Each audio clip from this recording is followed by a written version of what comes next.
ஆட்டு குடல் குழம்பு. இது நம்ம சாதத்துக்கு வெண்பொங்கலுக்கு வச்சு சாப்பிட அருமையான காம்பினேஷன். வாங்க நம்ம இதை எப்படி செய்யலான்னு பார்க்கலாம். Hello friends, welcome to Shanthi channel. இன்றைக்கி நம்ம சேனலில் ஆட்டு குடல் குழம்பு எப்படி செய்யலாம் நம்ம இன்றைக்கி பார்க்க போகிறோம். அதுக்கு நான் இன்றைக்கி 1 கிலோ ஆட்டு குடல் எடுத்துருக்கிறேன். இதை நல்லா மஞ்சத்தூள் போட்டு ஒரு 5-6 தண்ணி நல்லா கழுவி வச்சுருக்கிறேன். இதை நம்ம வேக வச்சு எடுத்துக்கிடுவோம். இதை ஒரு குக்கரில் மாற்றிக்கலாம். குக்கரில் மாற்றிக்கிடுவோம். மஞ்சள் போட்டு கழுவுறதுனால குச்சை வாடை எதுவும் இல்லாமல் இருக்கும்.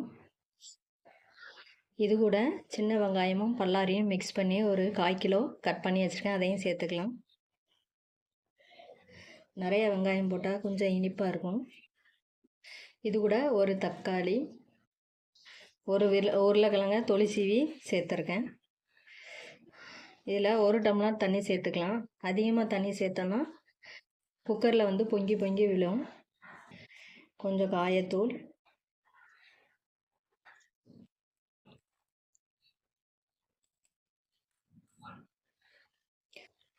ஒரு ஸ்பூன் ஆயில் ஊற்றிக்கலாம். குக்கரை மூடி ஒரு 8 விசில் வேக வச்சு எடுத்துக்கிடுவோம். குக்கர் விசில் அடிக்கிறதுக்குள்ள நம்ம தேங்காய் அரைச்சிக்கலாம். அரைமுறி தேங்காவை சின்ன சின்னதாக கட் பண்ணியிருக்கேன். மிக்ஸி ஜாரில் அரைச்சி எடுத்துக்கிடுவோம். நல்லா மைய அரைச்சாச்சு. இது இருக்கட்டும். இது 8 விசில் முடிஞ்சிடுச்சு. இப்போ கேஸ் நல்லா ரிலீஸ் ஆயிடுச்சு. இப்போ ஓப்பன் பண்ணிக்கலாம்.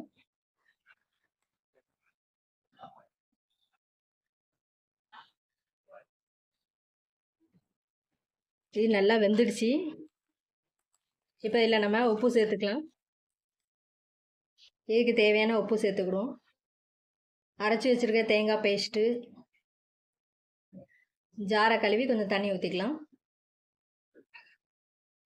வீட்டில் ரெடி பண்ணி வச்சுருக்கிற இந்த மசாலாவை நம்ம சேர்த்துக்கலாம். இதில் வத்தல், மல்லி, சோம்பு, அதாவது பெரிய சீரகம், மல்லி, மிளகு, கடுகு, சின்ன சீரகம், கருவேப்பிலை இவ்வளோத்தையும் நல்லா வறுத்து வீட்டில் மிக்சியில் ரெடி பண்ணி வச்சுருக்கேன். மட்டன் வைக்கும்போது நம்ம இதை போட்டு வச்சுக்கலாம். இது டேஸ்ட் ரொம்ப அருமையாகவும் இருக்கும். நீங்கள் இந்த மசாலா இல்லைன்னா நீங்கள் மட்டன் மசாலா சேர்த்துக்கலாம். அப்படி இல்லைன்னா வத்தல் தூளும் மல்லித்தூளும் சேர்த்துக்கலாம். நான் இதில் 3 ஸ்பூன் போட்டுக்க போகிறேன். காரத்துக்கு ஏற்ற மாதிரி போட்டுக்கோங்க.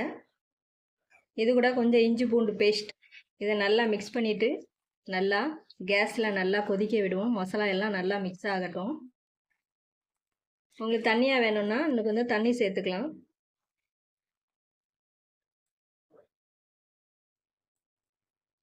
இது நல்லா மசாலா எல்லாம் மிக்ஸ் ஆகி நல்லா கொதிக்கட்டும்.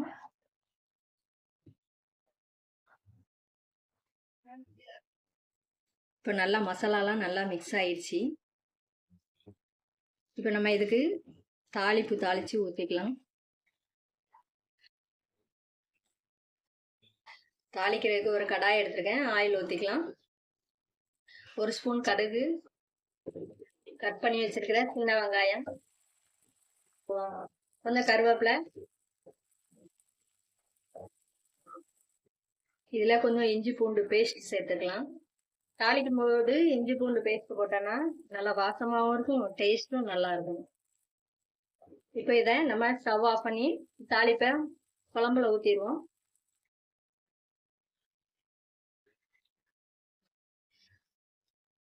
இப்போ சுவையான குடல் குழம்பு ரெடி ஆயிடுச்சு. இது டேஸ்ட் ரொம்ப அருமையாக இருக்கும். இது சாதம் வெண்பொங்கலுக்கு வச்சு சாப்பிட்றதுக்கு ரொம்ப அருமையான காம்பினேஷன். நீங்களும் இதே மாதிரி ட்ரை பண்ணி பாருங்கள் ஃப்ரெண்ட்ஸ். இந்த ரெசிபி உங்களுக்கு பிடிச்சிருந்துச்சுன்னா லைக் பண்ணுங்கள், கமெண்ட் பண்ணுங்கள், வீடியோவை ஃப்ரெண்ட்ஸ் ரிலேஷனுக்கு ஷேர் பண்ணுங்கள். நம்ம சேனலில் நிறைய ரெசிபி இருக்குது. நீங்கள் அதை பார்க்கணுன்னா சாந்தி சேனலை சப்ஸ்கிரைப் பண்ணிடுங்க. சைடில் உள்ள பெல் பட்டன் கிளிக் பண்ணி வைங்க. அப்போ தான் நான் போடுற ஒவ்வொரு வீடியோவும் உங்களுக்கு உடனுக்குடன் வரும். தேங்க்ஸ் ஃபார் வாட்சிங் ஃப்ரெண்ட்ஸ்.